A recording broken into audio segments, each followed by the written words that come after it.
My father handed my sister the company I built. I walked away, joined our biggest client, and watched the firm that ignored me collapse without me. I spent 11 years building my father's failing consulting firm into something that actually mattered. When I started at 23, fresh out of business school, we had 4 employees and 1 client. Dad was brilliant at relationships, but terrible at operations. The books were a mess. Invoices went out late. We were bleeding money on projects that should have been profitable. I rewrote every process, implemented project management software, built relationships with our clients' procurement teams. By year 3, we had 12 clients. By year 7, 40. Revenue went from $380,000 to $6.2 million.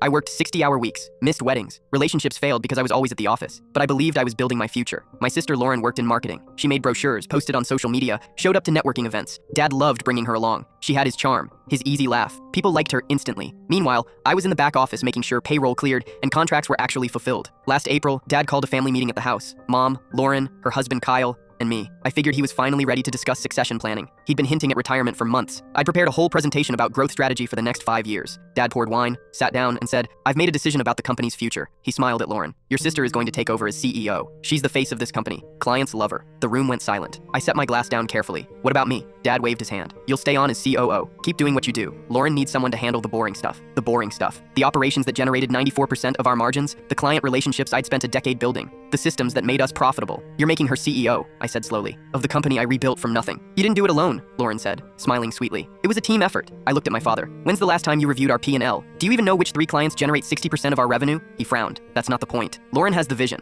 You're great at execution, but leadership requires more." I stood up. "Then you won't need me for execution either." I pulled my keys off my ring and set them on the table. "I resign, effective immediately." Dad laughed. "Don't be dramatic. Sit down. We'll discuss your concerns." "There's nothing to discuss. You made your decision. I'm making mine." Lauren looked panicked. "Wait, we can work something out. Maybe co-CEOs? No thanks. Enjoy the boring stuff." I walked out. My phone exploded within an hour. Dad called it a tantrum. Mom begged me to reconsider. Lauren sent crying voice memos about how I was destroying the family. I ignored them all. Instead, I called James, CEO of Hartwell Industries, our biggest client. We'd worked together for 8 years. His company generated $2.1 million in annual revenue for us. "James, do you have time for lunch tomorrow?" 3 days later, I signed an offer as vice president of operations at Hartwell. James had been trying to recruit me for years. The salary was double what I made at Dad's firm, but the real value was the inside knowledge. I knew exactly which services they needed that we'd been providing. Within 6 weeks, Hartwell canceled their contract with Dad's firm. James was diplomatic about it. "We're bringing more operations in-house. Thanks for the partnership." Then I started calling the other major clients. Not to sabotage, just to check in, see how things were going under Lauren's leadership. They had concerns, missed deadlines, incorrect invoices. The operations guy who knew their accounts had left suddenly. Would I be interested in consulting? I politely declined, but mentioned I was at Hartwell if they ever needed recommendations. 4 months after I left, Dad's firm lost 6 major clients. Revenue dropped 40%. They had to lay off staff. Dad showed up at my apartment last week. He looked older, tired. "The company's struggling," he said quietly. "I made a mistake. Will you come back?" I looked at the man who handed my decade of work to someone who made brochures. "No," I said simply, "but I'll give you some free advice. The boring stuff, that was the company. You just didn't see it." I closed the door.